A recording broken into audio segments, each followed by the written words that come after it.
You're listening to the ESO Network, your station for all things geek. Hello and welcome to episode 114 of the Soul Forge podcast.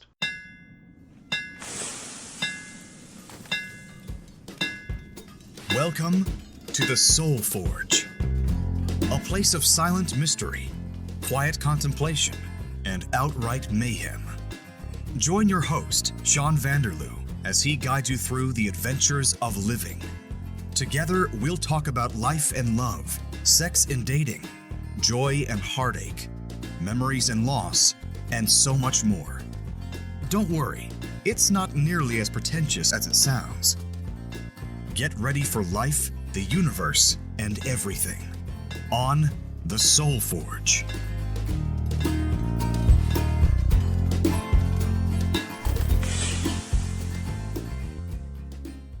Hey everybody, it's Sean, your regular host, and today I've got a fellow podcaster as a guest. Why don't you introduce yourself, Steve? Hey everybody, I am Steve from A Play on Nerds. We've had Sean on our show once or twice or a few times. Something like that. Something like that, somewhere in that range. And we also talk about nerdy stuff. We're a little bit more, I'll say pop culture-y. Yeah. And a little bit more crude. Yes. We are not a family-friendly show necessarily. No, definitely not. No. So you can do a Play on Nerds with German. And we just recorded episode 125 yesterday, I think. Oh, nice. Look forward to that. Yeah. We're in it. You produce a ton of stuff, though. It's incredible. And we've been podcasting, like, we can't do it at the rate you do it. But the same amount of time, too, right? 5.5 years for you guys? Yeah, just about. Yeah, and that's what it is for Rusted Robot podcast. You just pump out content. It's incredible. We do. We just did episode 253. Yeah, we can't do that. We don't have that. We don't have that kind of coordination. Well, you guys also live in separate towns, don't you? Yeah, we live across the country. He lives in Orlando, and I live in San Jose, California. That's quite a big difference then. But didn't you guys grow up together? We did. We crossed paths in Florida, sort of in the middle of the many moves that I've done in my life. But really what it was, my parents, because we'd moved so much, my parents promised me that we would be in one place until I was done with high school. Did that happen? And it was wherever the next place, and it did, and that was Orlando.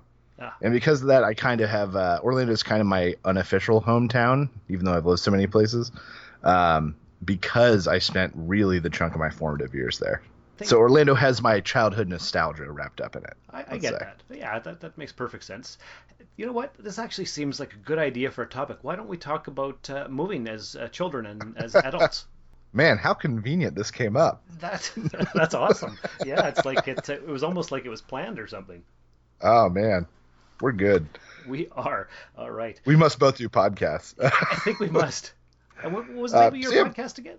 A Play on Nerds. And where could people find that? Oh my gosh, I don't even know anymore. Whatever podcast aggregator you use it. We're on there. We're on iTunes. You can find us at aplayonnerds.com.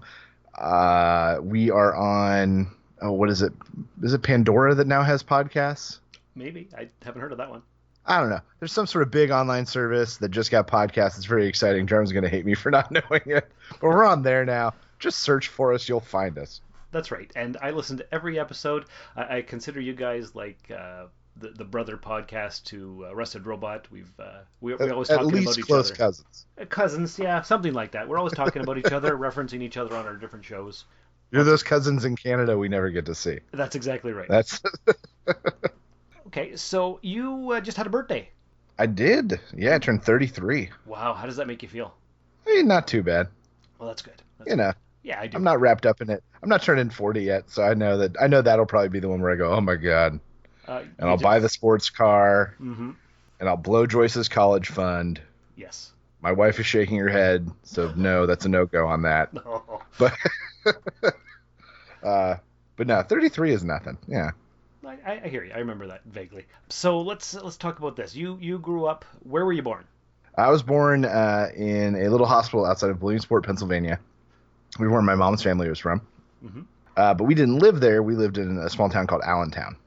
Not too far away. Billy Joel wrote a song about it, about how terrible of a town it is. Oh, no. Allentown. Okay. Pennsylvania, and this is all central Pennsylvania, and I don't really know it because I was a wee one at the time. Right. Then we moved to another place called Muncie Valley, Pennsylvania, which is another middle of nowhere podunk. My parents described it as, farm community. Ah, okay. Why'd you guys move so much? The reason is so a lot of people, when I tell them I moved a lot, they assume military brat, but I was a preacher's kid. Oh. And my mother is a ordained United Methodist minister, and worked with the Central Pennsylvania United Methodist Church at the time. And so the idea in the United Methodist Church is it's kind of a promotion thing where every 3 years you get rotated to a new position. That would with the idea that each move will be to a larger, more prestigious church. And did that happen? Yeah. And so my mom, every 3 years or every couple years, we kind of upended. And then for Muncie Valley, we then moved to Staten Island, New York. Mm-hmm. Yeah. Which is one of the suburbs of New York City. Right. It's the borough no one talks about. Yes. You don't hear about that one too much. And we lived there during the early 90s, and it was like, I don't have many memories of Staten Island, but most of them are scary. Okay. Like in multiple retrospect. bikes stolen. Oh. I remember my dad being very upset with me because I went out front and I picked up this little tube and came in and told him it was like a potions thing because I was 3 or 4. He got real mad because it was actually a crack vial. Oh no. That was just out on the walk. It was in front of the place. It was used, and you just happened to find it. Yeah. So I wasn't allowed to sweep the walk anymore after that. But that was cool. That was good at least. Mm-hmm. And being like, so this is the story I always tell because, when you're that young, I was only there from age 4 to maybe 5 or 6. Okay. So at our school. I went to PS20. We had a song. I still remember it to this day because we had to sing it every single day. Mm-hmm. Half of it was burnt down, and that part of the building was like walled off. Wow. We weren't allowed to go there. And we were in the other part of the building. And I remember that all of the bathroom doors, all the stall doors, got removed at one point because a kid had locked himself in and hurt himself. Oh, okay. So you had to go So to the the bathroom. school's solution was they were just doing it prison style. So you're just down in the open, which as like a 5-year-old is terrifying. Yeah. So I have to go midday. I'm already living a nightmare at the age of 5. And then I hear someone come in, and this kid comes up and goes, "The white kid's pooping," and like runs out. And then all of a sudden there's like a crowd of black kids watching you, all like watching me poop. Oh, that's traumatizing. I don't remember much, but what you remember is really the highlights, Of course. Okay. It's really the parts that make you smile. Yeah. I understand that. Hey, could you sing us the song? Or is that a little bit too much?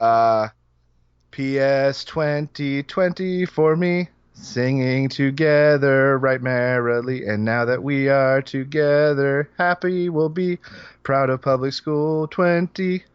Wow, that's pretty good that you can remember that all these years later. That's right. And then it just looped. There was like a little thing at the end, and then you just sang it over and over again until they told you to shut up. Oh, nice. Okay. Wow. Okay, so your earliest memories are a fun song and being traumatized for pooping. Yeah. Staten Island was a hell of a place. Heck of a place. In 5 and some years of listening to you on the podcast, I didn't know that your mom was a preacher. Oh, yeah. I make reference to it occasionally. Okay. Very occasionally. Yeah, I must have missed it. So that was, and then at that point, I think I had just turned 6, and then we moved again to Harrisburg, Pennsylvania, which is the capital of the state Pennsylvania in the U.S. Okay. Yeah, it's one of the lesser known capitals. No one cares. Okay. Fun fact, it was the official capital of the U.S. for like 5 weeks at some point while they were deciding on where they were going to put the new capital. Oh, and you got to live there. I did. And how long were you there for? That was ages 6 until basically right as I turned 10. Okay. And so we often moved in the summer, and my birthday is in July, and so it's always like right as I was turning blank. Oh, okay. So We'd all your always move birthday right as I birthday memories are memories of moving. Yeah, kind of. So not all of them, just every 3 years. Right. Okay. So you have a few good birthdays, but not a lot of them. Okay. Did you find it hard to make friends? In Staten Island, absolutely. I was one of, in my class, it had to be 25 to 30 kids. I remember being very full. I was one of 2 white children. Wow. Okay. And so it's just, you stuck out and you automatically became the out person. Of course. Like, I won't claim like reverse racism, but in that situation, when you're 5, it's easy to just be like, oh, I'm the odd man out. I'll go sit over here. And you and the other white boy were friends, or? A white girl, and no, because it was also at the age where boys and girls weren't friends. Oh, wow, that's difficult. Right. So even in that regard, there's even more division based off of your anxieties at the age of 5, additionally. So you probably started to look forward to moving sometimes. Kind of, yeah. Okay, because I can kind of relate. I went to, I believe, 6 different public schools. Wow. Yeah, so that was not very easy. It was all within Sault Ste. Marie, where I was born and raised, but not easy. All around town, different spots, different places. So you guys got redistricted or what?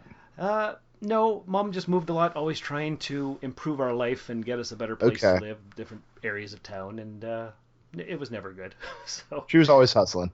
She was trying, she was trying to make things better, and hard to make friends because you never know what to expect or how long you're going to be there for. Do you have anybody from that era that you still regard as a friend? Actually, yes. The last school that we ended up at, I was there for grades 6, 7, and 8, and I still know my buddy Andrew. So. Okay, cool. Well, that's good. So not horrible, but. That's funny. The one person that I can pull from this time is also someone named Andrew. Oh, is that right? And it's only because he's my godbrother, and so we had like some extra linkage. Right. Okay. And so then you're at this time you're 10 years old, and where did you move to then? So this is when we got to Florida. Okay, that's quite a bit of a ways away, or? Yeah, that's from the northeast of the U.S. to the very southeast tip, basically. Okay. So far enough. The little thing that sticks out that looks like a little foot. Right. That's Florida. Yes. So yeah, we drove that. And that was fun. And I kind of divide Florida into 2 parts because we had just gotten there and school starts early in Florida so I had very little summer break. Oh no. As I went from a place where it starts late to a place where it starts early. Rip off. Yeah, got ripped off by like 3 or 4 weeks. So we get there. I'm bummed because we just had to move, and I get put into this school, and then this is where I meet Jarman. Okay. Is like him inviting like me to kind of his gang of people, and then for the first 5 weeks, our house wasn't ready. So we had to live an hour and a half away in a place called Lakeland. Oh, and travel every morning? So my dad and I would get up at we were out the door at like 4:45 probably. Ouch. To do the hour and a half drive into Orlando. Then he would drop me off with like an early morning care thing at the school. Mm-hmm. And then he would go and I'd do early morning care from like 6 a.m. until 8 when school started. And then I would get released. I'd do afternoon care until he got there at like 4. And then we would drive from Orlando back to Lakeland. And this went on for just over a month. 5 weeks, yeah. Wow. But really, I look back at it because people were inviting me over, inviting me to come do things. And Jarman was inviting me over to his house after school, and I couldn't do it. Oh, no. During like that very first month when I already was like fish on my water and yeah. Yeah. So I remember that first 5 weeks being like the worst 5 weeks ever. I can imagine. And you're 10 years old and you're in grade what? 5. 5. Okay. And then you meet Jarman, you meet all these other people. And then finally we moved to Orlando, and then that's kind of the beginning of the Wonder Years. Okay, what happened? I got to stay in one place. Mm-hmm. I got to go through 5th grade all the way through 12th, so our senior year of high school. Nice. And I got to be a kid and have friendships that lasted more than a year. That's important, especially at that age. Yeah. So that's sort of where I think of as I said, my hometown, regardless of all the other places, because when I think back and smile, that's that's the town I'm thinking of. That's right. And that's Orlando. Yeah. Okay. And then, so you were there till your 12th grade? Yes. And then what happened? So then my mother took a teaching job at a university out in Seattle. That was actually my senior year. So my senior year, my mom was basically in Seattle full time. And you were still in Orlando. Yeah, and me and my dad lived the bachelor life down in Orlando, and I had no rules at all senior year. That must have been heaven for you at that age. It was optimal. It was real good. I bet.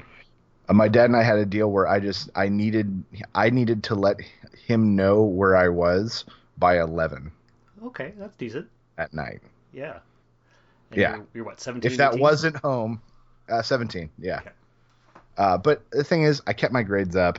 I had gotten one detention ever in all of high school. I wasn't a problem kid. They knew my friends. They knew who I ran around with. We're all just nerds and geeks and people like Jarman. Yeah, weren't you guys theater nerds? Yeah, we were theater nerds. We had late rehearsals and cast parties and cast events and stuff. And that just wasn't, and even so, Jarman, not say Jarman and I were straight-laced, but Jarman and I actually internally, and he probably would remember this and wouldn't mind me sharing, we made a deal with each other that like we weren't going to be drunken idiots in high school. Oh. And so him and I decided that we weren't going to drink until we graduated. Mm-hmm. And that happened? Yeah, we both kind of shook on it. We did make an exception. Senior year, it was homecoming, and our buddy Kai, his cousin, was going to get us booze and had offered. And Jarman and I said, no, we probably shouldn't. And then we both agreed, like, look, this is senior year. We've been very good about this. As long as we have like a nice controlled situation, we know who's going to be here. Why not? And we said, why not? And so sure enough, we gave her money to buy us booze. And you got plastered? Not plastered. As plastered as you can get on Smirnoff Ices and Mike's Hard Lemonades. Ah, okay. Yeah. You know, I think I had 6 or 7 and I felt buzzy, but like 6 or 7 Smirnoff Ices is nothing. No, not too much. Yeah. All it is a hangover the next day. Yeah, sweet buzz, yes. Yeah. So yeah, that was the one time we made an exception to the rule and went for it. Well, you can always have one exception or two, right? Yeah. We held each other accountable. There But you because of that, we were trying to clean up the theater department as well, Mhm. which had a bad reputation at the time. So we also fought that and made sure that at cast parties there wasn't drinking and that none of that stuff was going on. Right. Okay. We didn't want that in our theater department. No. You guys were like the old men. taking Jarman care of was the things. president Oh, really? I didn't know that. our senior year. Yeah, Wow. Okay. That's right. And he went on to become a voice actor and a podcaster. yeah, and he got his communications degree from Boston University. And where did you go to university? I ended up going to Seattle because my mom, the university she was at, was small and conservative and Christian, and she liked the small and Christian part. And I got a crazy discount going there because she taught there. Ah, yes. And I took a look, and they had a very good technical theater program, like a very good, very distinguished technical theater program. Mhm. So everything kind of aligned, and so I ended up going to the university my mom taught at. So that was the first big move for you in about 7 years. Yeah, that was the big one. Okay. And that one was difficult for a different reason. So the summer after my senior year, my parents moved to Seattle early to set up the house, and I stayed and worked at a camp in Florida Okay. for 9 or 10 weeks, something like that, the whole summer. And so about 4 weeks in, I get a call from my parents, say, "Hey, what's going on? Is everything okay?" And they say, "So don't freak out, but we need you to make a list of everything that we moved Oh. that was yours." And I say, "What's going on?" And so they say, "Well, we don't know much. There was a fire. Oh, no. We've been told everything's gone. So now we need to make a list of everything for the insurance." Well, that's got to be So- traumatizing. So I started making lists of clothes and books, and I had a very distinguished hat collection at one did you? point Okay. in my adolescence. Nice. So just making lists of those because some of those were expensive, and then having to submit this like 22-page list to insurance claims to get approved or denied. Did you get approved? Yeah. Oh yeah. Well, they cut us the deal that they cut everybody, which is depreciated value versus replacement. Mm-hmm. You say, well, I had 20 dress shirts. They say, okay, well, each one of those dress shirts is over a year old, so we will give you 40% of its value in cash, or you can go out and buy 20 dress shirts and we'll reimburse you for all of them. Wow. Okay. So it's taking minimum cash or going out replacing. So I remember we went on these crazy spending sprees. I would too. Which for my dad and I was like not normal. My dad, you have to like force us to get clothing. So we went on these abnormal like $7,000-8,000 spending sprees to replace all these things we had to claim. It was incredible. Did you get more hats? No, I did not. We decided to take cash on the hats. Good call. So moving to Seattle was very much a very wipe of the slate. Like I came with nothing. Right, and that's also what diagonally right across the country. Oh yeah, that's 3,000 miles away from Florida. Yeah, that's quite the Great Pacific Northwest they call it.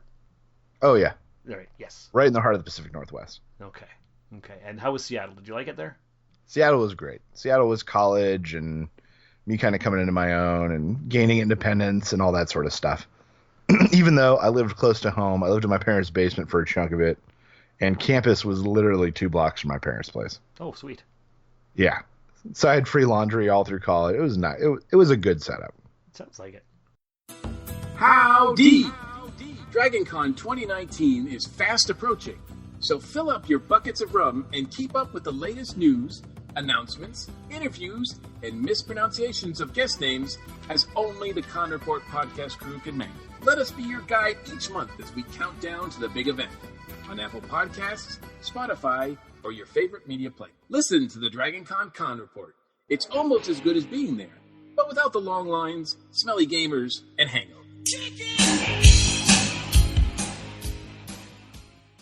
But yeah, so then Seattle, my parents decided they want to move back to Pittsburgh, Pennsylvania, which is where my dad grew up. Right. So right after I graduated from college, like 3 weeks later, they move.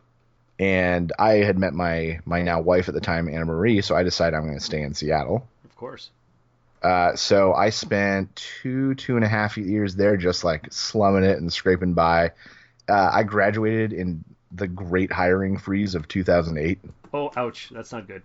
Right. There was just no work to be had. I worked at Blockbuster and then took side gigs doing professional improv. Whatever you had to do. For a theater troupe. Yeah. I smoked way too much weed. I basically lived like a transient. Like essentially that's, I had a roof over my head, but But you're scraping by. Yeah, I was making $7 an hour at Blockbuster. Ouch. Which was not doing well. No. As No. it turns out. After you graduated.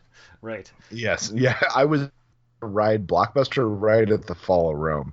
Oh, yeah. Yeah, good. So I was good there times. 2008 to 2010. I closed down 2 stores. Like it was good times. Sounds like great times. Oh yeah. So then it just got too expensive to live in Seattle. There was no work. It was kind of crazy. And so I moved to Pittsburgh, Pennsylvania, Mm-hmm. and moved in with my family there. And what happened to Anna Marie? Anna stayed. She got a really sweet job over the summer. Mm-hmm. And so we both agreed that like she needed to stay and save up and then move out. So you did the long distance thing for how long? For 4 months, something like that. Oh, that's not too bad. No, like 3.5. Yeah, it was just a summer. Okay, that's decent. Then she came out and joined me, and my brother at the time broke up with his like long-term girlfriend of 14 years or something, and moved back in. So suddenly, my brother and I are living at home. I brought a fiance with me, and we started figuring out how the hell we're going to get out of there. I would too, yes, because that's too much. Yeah, 8 months was enough. So at that point, we save up and scratch together. He saves up and scratches together, and we move to Brooklyn, New York. That's why there? My brother was in love with the city. He loved New York City. He always says that's like where the work is, but really, he was working for a doctor in Miami at the time, so he could have been anywhere. Like he could have been working anywhere. So really, it was just his preference to be in the city. Okay, so you and your brother and your now wife all moved to New York. Yeah, she was still fiancée at the time. We got married 3 or 4 months after we got there. Okay. So yeah, and then we got so lucky on an apartment. Like you ever see those unrealistic apartments in movies or TV shows when someone goes like, "There's no way they could afford that." Like the apartments on Friends. Yes, we kind of got one of those apartments. Mm-hmm. It was a old textile factory that they had taken the textile floors and just blocked them up into these big hunkin' apartments. Oh, that must have been amazing. We got in. The apartment didn't even go on the market because my brother knew the prior tenant who hooked us up with the landlord. It was like the perfect situation. And so we had our great place in Brooklyn for a year and a half or so, I think. Nice. Okay. But then my brother met his now wife and said, "All right, you guys got to get out." So then we moved down to South Brooklyn. Okay.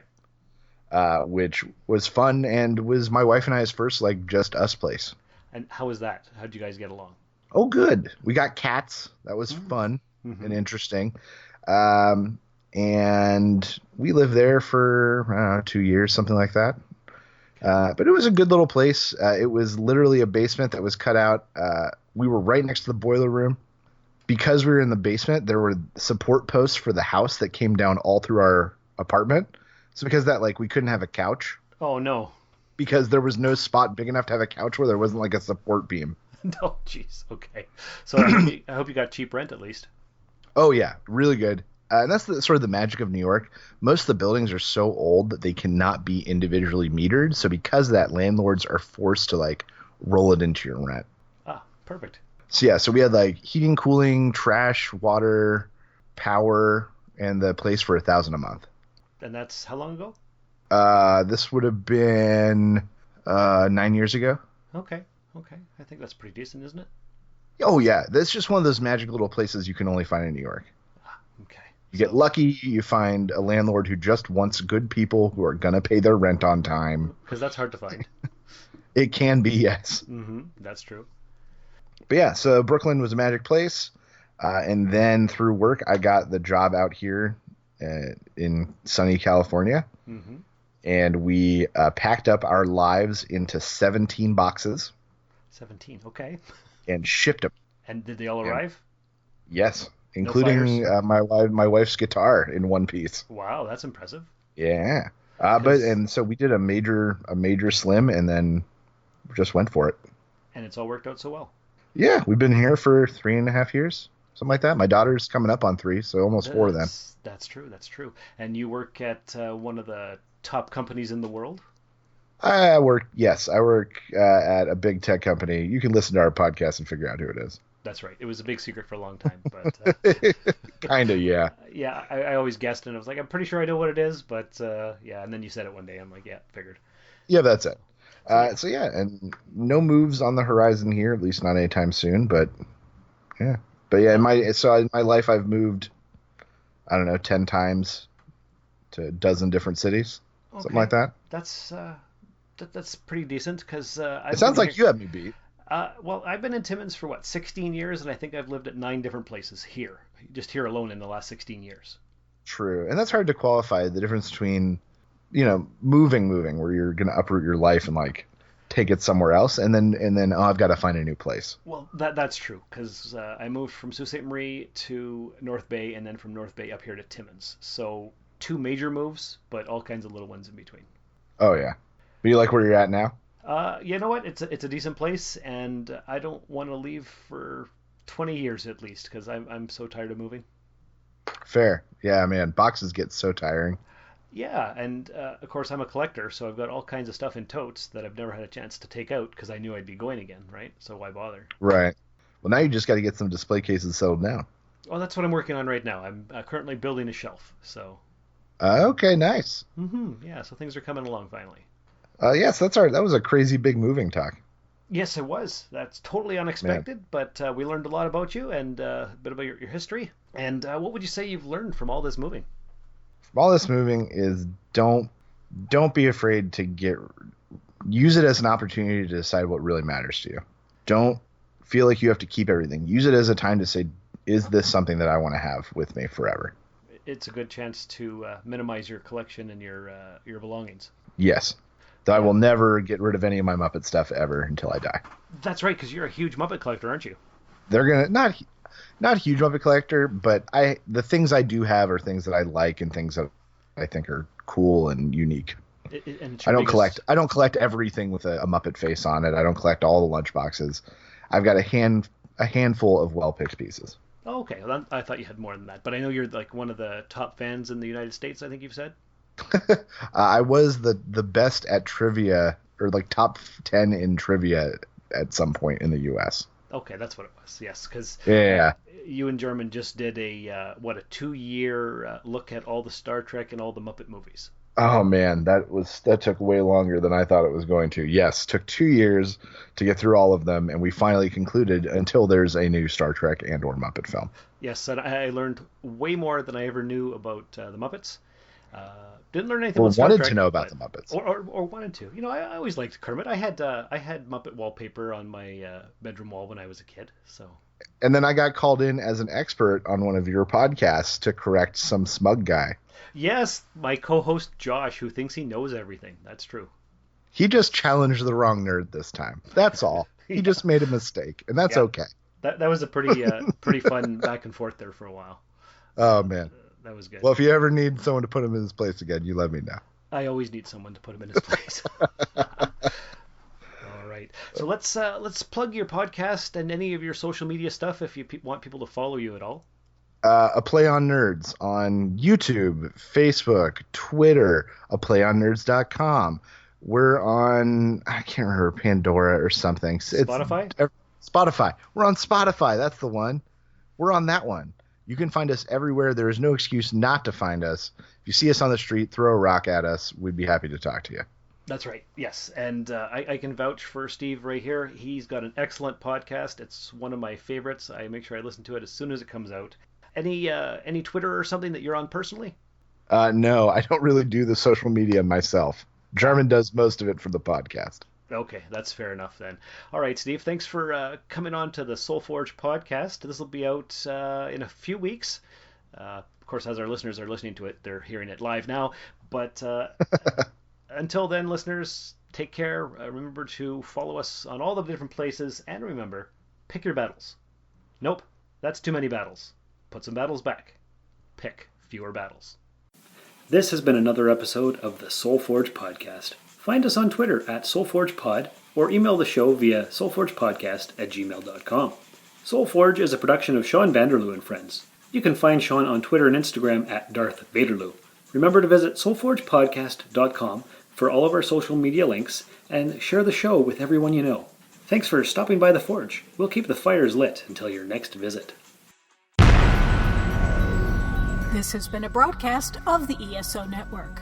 Be part of the crew and help support our shows by donating to our ESO Patreon or by shopping through Amazon.com or the TeePublic store, which can all be found at www.esonetwork.com. The ESO Network, your station for all things geek.